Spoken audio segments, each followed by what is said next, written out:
cried my eyes out. Why are you so good to me? How am I supposed to repay you? Luca tapped my tear-soaked hair behind my ear and said with a smile, if you don't know how to repay me, how about you give yourself to me? I stood there stunned. Luca's expression turned serious. Riley, I'm being serious. Will you be my girlfriend? It would be a lie to say I wasn't moved. So much so that all these years, I thought Luca was heaven's gift to me. I never imagined it was all a scam from the very beginning. Tears spilled from the corners of my eyes against my will. I turned my head away, refusing to look at him.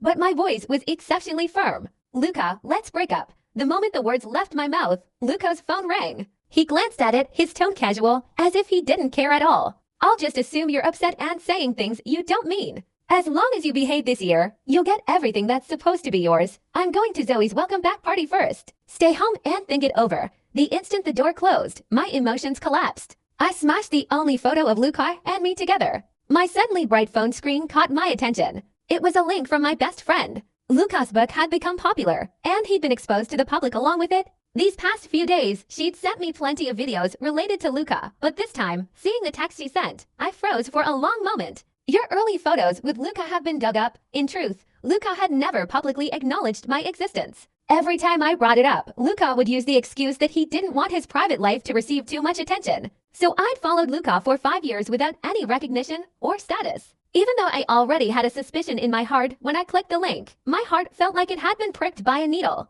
In the link was a screenshot from a 5-year-old Street View map. The subjects in the image were Luca and me, same height, similar build from behind. If I hadn't learned the truth about being a substitute today, I might have thought I'd lost a chunk of my memory. But Luca would never crouch down to tie my shoelaces. In the 5 years we'd been together, Luca and I had done everything couples do. Everything except him bending down to tie my shoes. I couldn't count how many times I'd wanted Luca to help me tie them. But every single time, it ended in vain. Even when my stomach hurt so badly my face turned pale, Luca remained unmoved by my request to tie my shoes. What I got was impatience. I don't like tying people's shoelaces. Can you stop forcing me? I remember that day I cried like a child. Later, Luca coaxed me for a long time. I thought I'd forgotten. I didn't expect that 3 years later, this memory would still be so clear. So clear that seeing this scene made my eyes involuntarily sting with tears. So it wasn't that he didn't like it was just that the person wasn't me. I don't know how long I stared at that photo. Long enough that Luca came in with a drunk Zoe Adams,